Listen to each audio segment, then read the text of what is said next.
The rain hammered against the floor-to-ceiling windows of David Sterling's corner office, which dropped like a bullet against the glass. He stood with his back to the mahogany conference table, watching the storm rage over the city he'd helped transform with his technological innovations. At 32, David Sterling commanded an empire worth $12 billion. His company Sterling Dynamics at the forefront of manufacturing and energy production. Yet today, for the first time in his adult life, he felt the ground shifting beneath his feet. "The lawsuit is gaining traction," Marcus Thompson said from behind him, his voice tight with concern. Marcus had been David's roommate at Harvard and was now his business partner and closest friend. "The environmental groups have found their champion." David turned, his steel-gray eyes meeting Marcus's worried gaze. "Tell me about her." "Sarah Mitchell, 28 years old, environmental lawyer with the Clean Future Coalition. Graduated top of her class from Columbia Law. Turned down offers from every major firm in the city to work for pennies fighting cases like this." Marcus slid a file across the polished table. "She's brilliant, David, and she's not backing down." David opened the file, studying the photograph paper-clipped inside. Sarah Mitchell had striking green eyes and auburn hair pulled back severely, but there was something in her expression that caught his attention. Intelligence, yes, but also a fierce determination that reminded him of himself at her age. She wasn't smiling in the professional headshot. Somehow that made her more beautiful, more real than the polished society women who usually populated his world. "What does she want?" David asked, closing the file. "Justice, apparently. Alleging that our Riverside facility has been dumping chemicals into the water supply for 3 years. Claims she has evidence that we've covered up environmental impact reports." Marcus rubbed his temples. "If she's right, David, the fines alone could cost us hundreds of millions. And if she's wrong, then she's a very convincing liar." Hours later, David sat in federal court surrounded by his team of lawyers in their $1,000 suits. Across the aisle, Sarah Mitchell stood alone except for one junior associate. But she commanded the courtroom with a presence that made the room feel smaller.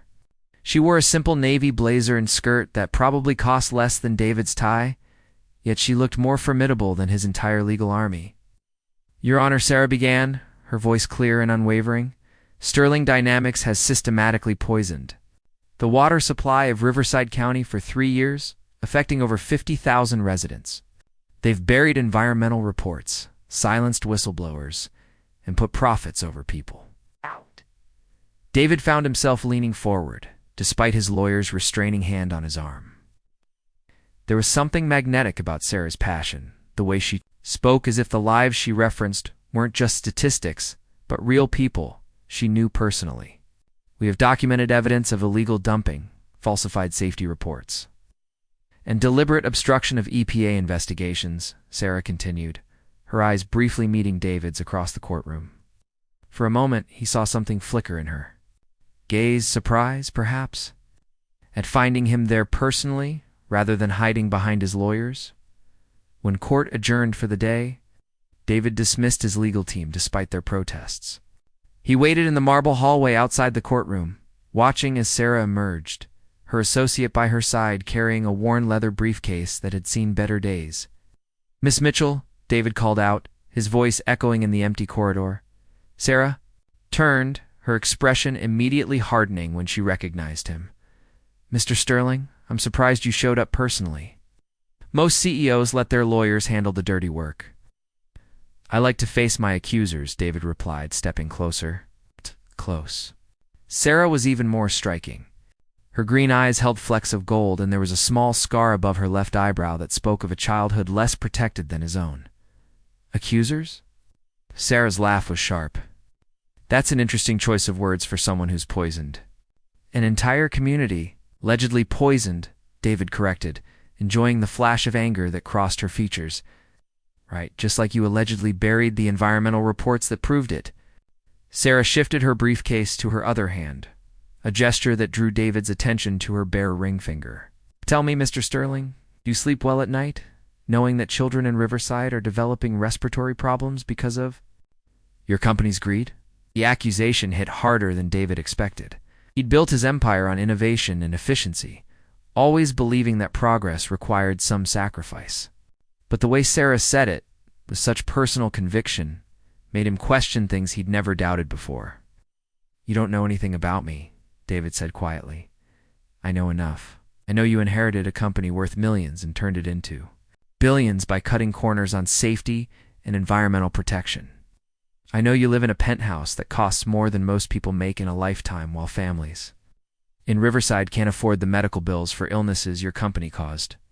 And what about you?" David stepped closer, ignoring the way her associate tensed beside her.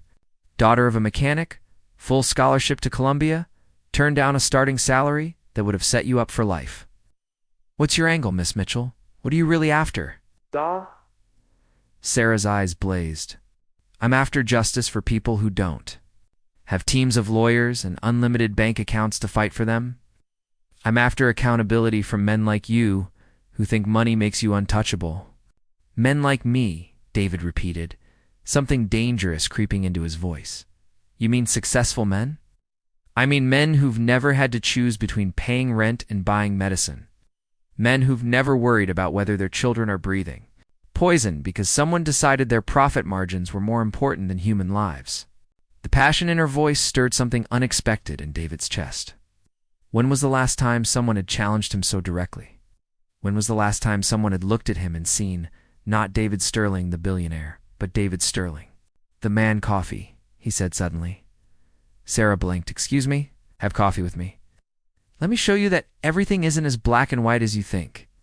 "Are you serious?" Sarah stared at him as if he'd suggested they fly to the moon. "You want to have coffee while your lawyers are probably already filing motions to discredit my evidence?" 1 hour, no lawyers, no agenda, just two people having a conversation. Sarah's associate tugged on her sleeve. "Sarah, this isn't a good idea." But Sarah was studying David's face intently, as if trying to read something written in a language she didn't quite understand. "Why?" "Because I think you might be right about some things, and I think I might be right about others. And maybe we both deserve to hear the whole truth." For a long moment, Sarah said nothing. Then, against every instinct screaming at her to walk away, she found herself nodding. 1 hour, there's a diner 6 blocks from here. Jimmy's place. Meet me there in 30 minutes. As she walked away, her heels clicking against the marble floor, David realized he was holding his breath. For the first time in years, he'd encountered someone who couldn't be bought, intimidated, or impressed by his wealth and power. Sarah Mitchell was fighting him with nothing but her convictions and her intelligence. And somehow, that made her the most formidable opponent he'd ever faced. It also made her the most intriguing woman he'd ever met. The storm outside was beginning. Too clear, but David sensed that another kind of tempest was just beginning. As he watched Sarah disappear around the corner, he wondered if he was about to make the biggest mistake of his life, or perhaps for the first time, he was about to do something completely right. Jimmy's diner was everything David Sterling's world wasn't: worn vinyl booths, fluorescent lighting, and the smell of honest cooking oil hanging in the air. He arrived first, sliding into a corner booth and drawing curious stares from truckers and night shift workers who recognized him from magazine covers. David had never felt more out of place, yet somehow, more intrigued. Sarah arrived exactly on time, her blazer replaced with a simple cardigan that softened her appearance. She hesitated at the entrance, scanning the room until her eyes found his. Even across the crowded diner, David felt the impact of that gaze. "I wasn't sure you'd actually show," Sarah said, sliding into the booth across from him. "I keep my word," David replied, noting how she chose the seat facing the door, always ready for escape. Even when it surprises people. An elderly waitress approached, calling Sarah by name and asking about her father's health. David watched the genuine warmth in Sarah's smile, the way she inquired about the waitress's grandson. This wasn't performed kindness, it was real. "Coffee for both of us, please, Betty," Sarah said. "And maybe some of that apple pie for Mr. Sterling here. He looks like he could use some real food." After Betty left, silence settled between them. David studied Sarah's face in the harsh diner lighting, noting the faint lines of exhaustion around her eyes, the callus on her index finger from endless note-taking. She was beautiful, but it was an earned beauty, tempered by hard work and genuine caring. "Tell me about Riverside," David said finally. "Not the legal case. The people." Sarah's eyebrows rose in surprise.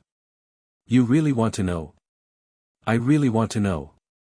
For the next hour, Sarah painted a picture that shattered David's carefully constructed worldview. She spoke of Maria Gonzalez, whose 8-year-old son developed asthma after the plant opened. Of elderly Mr. Thompson, whose well water turned brown and made his wife sick. Of families who couldn't afford to move, trapped in homes that were slowly poisoning them. "The worst part," Sarah said, stirring sugar into her second cup of coffee, "is that they trusted your company. Sterling Dynamics promised jobs, promised to be a good neighbor. They believed because they wanted to believe." David felt something unfamiliar twisting in his chest, guilt. He'd seen the quarterly reports, the profit margins, the efficiency ratings. But he'd never seen faces, never heard names. "I didn't know," he said quietly. Didn't know, or didn't want to know. Sarah's question wasn't accusatory, just tired. "There's a difference." "Maybe both," David admitted. "I inherited a company, not its conscience. But you're responsible for what it became under your leadership." The words hung between them, heavy with truth. David had always prided himself on being a visionary, a disruptor. He'd never considered that some things shouldn't be disrupted, like clean water and breathable air. "What would you have me do?" he asked. "Shut down the plant. Put 3,000 people out of work. Fix it," Sarah said simply. "Acknowledge the damage, clean it up, and make sure it never happens again. Be the leader your company needed all along." Their conversation was interrupted by David's phone buzzing insistently. Marcus's name flashed on the screen, along with 3 missed calls from his mother. David declined the call. "Your people are looking for you," Sarah observed. "Let them look." David put his phone face down on the table. "This is more important." Something shifted in Sarah's expression, surprise, maybe even a hint of respect. "When's the last time you disappointed someone for the right reasons?" The question caught David off guard. When had he last made a choice based on what was right rather than what was profitable or expected? He couldn't remember. "I'd like to see Riverside," David said suddenly. "Would you show me?" Sarah stared at him. "You want to visit the community your company poisoned?" "I want to understand what I've done. Really understand." After a long moment, Sarah nodded. "Tomorrow morning. 7 a.m. "And David?" She used his first name for the first time, and he found he liked the sound of it on her lips. "Come alone." The next morning, David traded his usual Armani suit for jeans and a plain shirt, driving his most modest car, a Mercedes that still probably cost more than most people's houses. Sarah waited at the Riverside Community Center, her auburn hair loose around her shoulders, wearing jeans and a Stanford Law sweatshirt that made her look younger. "Ready for this?" she asked as he approached. David wasn't sure anyone could be ready to see the consequences of their choices laid bare, but he nodded. The tour was devastating. Sarah introduced him to families whose medical bills had bankrupted them, children who carried inhalers everywhere, elderly residents who remembered when the river ran clear. Each story was a small knife to David's conscience. At the Gonzalez house, Maria invited them in for lunch despite having every reason to slam the door in David's face.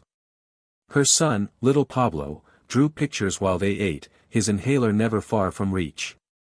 "He wants to be an engineer when he grows up," Maria said in accented English, pride evident in her voice. "Like the men who built the big plant.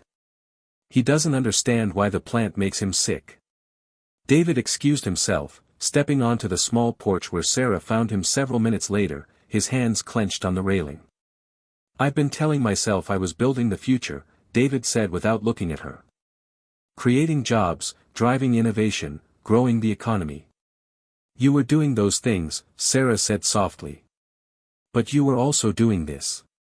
How do I fix it?" The question came out raw, vulnerable. How do I fix what I've broken?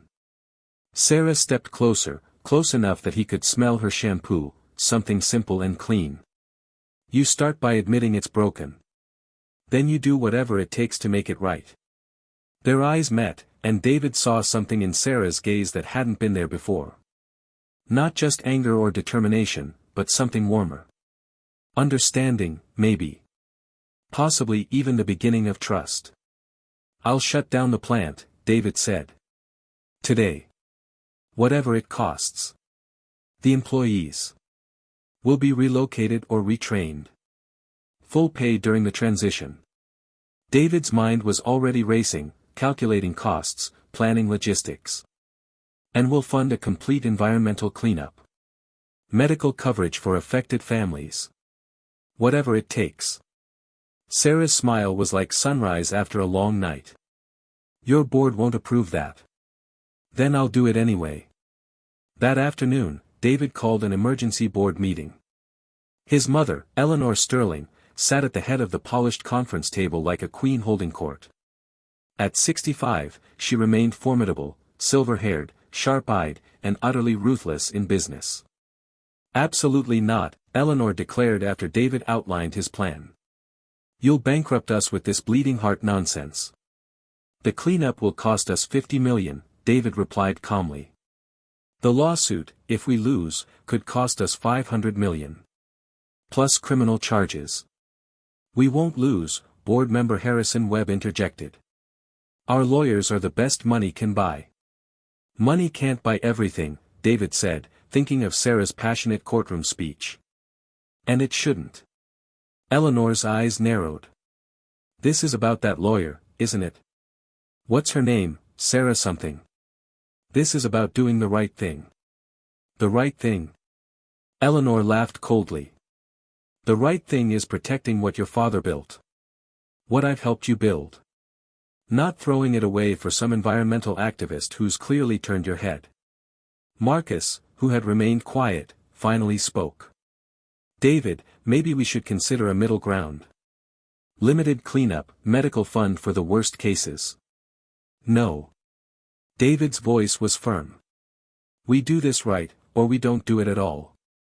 Then you do it without board approval, Eleanor said, rising from her seat. And without me. I won't watch you destroy everything we've worked for because some woman has bewitched you. As the board members filed out, muttering among themselves, Marcus lingered behind. You're really going to do this? His oldest friend asked. Yes. Even if it destroys your relationship with your mother. Even if it costs you control of the company. David thought of Pablo Gonzalez drawing pictures with an inhaler at his elbow. Of Maria's grateful smile when he promised to make things right. Of Sarah's eyes when she realized he meant what he said. Especially then. That evening, David's phone rang as he reviewed environmental remediation proposals. Victoria Pemberton's name appeared on the screen, his ex-fiancée, daughter of old family friends, perfect society wife material according to his mother. The emergency board meeting was called for Monday morning, but David already knew the outcome. Eleanor Sterling sat at the head of the table like a general preparing for war, flanked by Harrison Webb and the other board members who valued profit over principle. Victoria Pemberton occupied the chair usually reserved for Marcus, her presence a clear message about shifting alliances. This madness ends today, Eleanor announced without preamble. David, you've lost sight of your responsibilities to this company and its shareholders. David looked around the table at faces he'd known for years, men and women who had watched him grow up, who had cheered his successes and guided his decisions. Now they stared at him like he'd become a stranger. My responsibility is to run this company ethically, David replied. Something we should have been doing all along. Your responsibility, Harrison Webb interjected, is to maximize shareholder value. This environmental cleanup will cost us nearly $100 million and admit liability that could expose us to additional lawsuits. Then maybe we deserve those lawsuits. Eleanor's face hardened. I've spoken with our lawyers. The environmental evidence can be discredited. Miss Mitchell's key witness has already been persuaded to reconsider his testimony. David's blood ran cold. What did you do? What was necessary? Thomas Rodriguez was facing foreclosure on his home. We've generously offered to purchase it at above market value. He's suddenly remembered that his allegations against us were mistaken. You bought his silence. David's voice was deadly quiet. I protected our interests, Eleanor snapped. Something you've forgotten how to do since this lawyer seduced you. Sarah didn't seduce me. She opened my eyes. Victoria laughed, a sound sharp enough to cut glass. Oh, David. You always were too romantic for your own good. This woman has played you perfectly, the noble crusader act, the hard-to-get routine. She probably planned it all from the beginning. You don't know Sarah. I know women like her, Victoria continued smoothly. Ambitious, calculating, willing to use whatever tools necessary to advance their careers. Sleep with the enemy, destroy him from within. It's brilliant, really. Marcus, who had remained silent, finally spoke. David, maybe you should consider that they might have a point. The timing is suspicious. She refuses your advances, then suddenly agrees to coffee the day after the lawsuit heats up. It looks orchestrated. Doubt crept into David's mind like poison. Was it possible? Had Sarah been playing a longer game than anyone realized? But then he remembered the way she looked at little Pablo Gonzalez, the genuine tears in her eyes when she spoke about the affected families. That couldn't be manufactured. The vote is 12-2, Eleanor announced. You're outnumbered, David. The environmental cleanup is cancelled. The plant continues operating under current protocols. And your relationship with Miss Mitchell ends immediately. You can't vote to control my personal life. We can vote to remove you as CEO, Harrison Webb said quietly. Effective immediately. Grounds of financial irresponsibility and compromised judgment. The words hit David like a physical blow.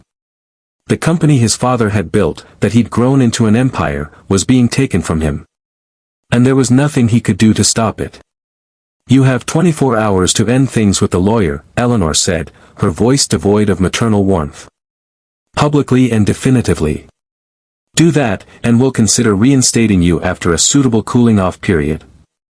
And if I refuse? Then Victoria becomes interim CEO, and you become just another ex-executive with a generous severance package. That evening, David sat in his penthouse, staring out at the city lights while nursing a glass of whiskey he couldn't taste.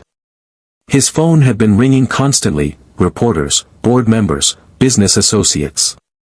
Everyone wanted to know if the rumors were true, if David Sterling was really choosing love over money. The only call he wanted to make was the one he was afraid to make. Finally, he dialed Sarah's number. I've been waiting for you to call, she said without preamble. I saw the news about the board meeting. Sarah, I need to tell you something. Let me tell you something first. Her voice was strained. I've been investigating deeper into Sterling Dynamics' environmental practices. What I found. David, it's worse than we thought. David's heart sank. How much worse? Your company hasn't just been dumping chemicals in Riverside. There are 6 other sites across 3 states. Some of the contamination goes back 15 years. If this comes out, the legal liability could exceed $1 billion. David closed his eyes. No wonder the board was panicking. They knew what Sarah had discovered. There's more, Sarah continued, her voice breaking slightly. The cover-up wasn't just recent. Your father knew. The board knew. They've been systematically destroying evidence and silencing whistleblowers for over a decade. You have proof. Yes. But David. Sarah's voice dropped to a whisper. Using this evidence will destroy your company completely. Not just financially, criminally. Your mother, the board members, possibly even you could face federal charges. David understood now why his mother was so desperate to stop him, why the board had moved so quickly to remove him. They weren't just protecting profits, they were protecting themselves from prison. What are you going to do? David asked, though he already knew the answer. My job, Sarah said simply. I have to file these documents tomorrow. I'm sorry, David. I know what this means for us. Don't apologize for doing what's right. Even if it destroys everything between us. David looked around his penthouse, at the luxury that had always defined his worth, at the empire he was about to lose.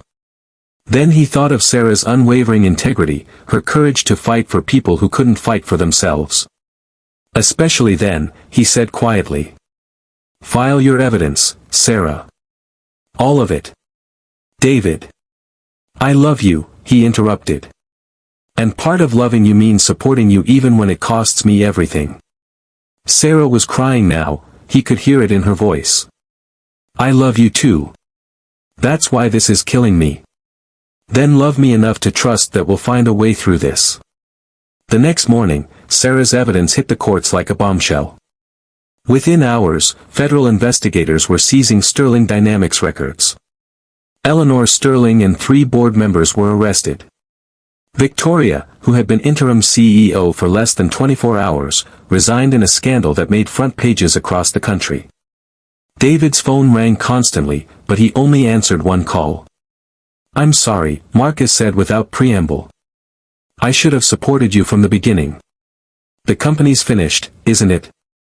Probably. But David, what you did yesterday, refusing to suppress that evidence even though you knew what it would mean. That took more courage than any business deal we ever closed. 3 weeks later, David stood in the ruins of his former empire. Sterling Dynamics was in federal receivership, its assets being liquidated to pay for environmental cleanup and victim compensation. He'd lost his company, his fortune, his position in society. His mother refused to speak to him, and Victoria had publicly declared him tragically deluded. But on a quiet evening in Sarah's modest apartment, helping her prepare dinner in a kitchen smaller than his former closet, David felt something he'd never experienced in his penthouse: peace. Any regrets? Sarah asked, stirring pasta while David chopped vegetables with surprising competence, a skill learned from his grandmother, one of the few genuine influences in his privileged childhood. About losing the company? No. David moved behind her, wrapping his arms around her waist. About losing the money? Sometimes.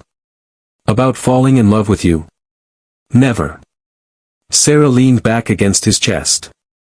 Your mother still thinks I'm a gold digger who seduced you for your fortune. Well, she's half right. Sarah turned in his arms, eyebrow raised. Which half? You did seduce me. Just not for my money. David brushed a strand of hair from her face. You seduced me with your integrity, your passion, your courage to fight for what's right even when it costs you everything. It cost you everything, not me. No, David said seriously. It gave me everything that matters. You, a clear conscience, and the chance to build something real instead of just profitable. 6 months later, David's new company, Green Solutions Engineering, operated out of a converted warehouse in Riverside. The irony wasn't lost on him, he was now working in the community his old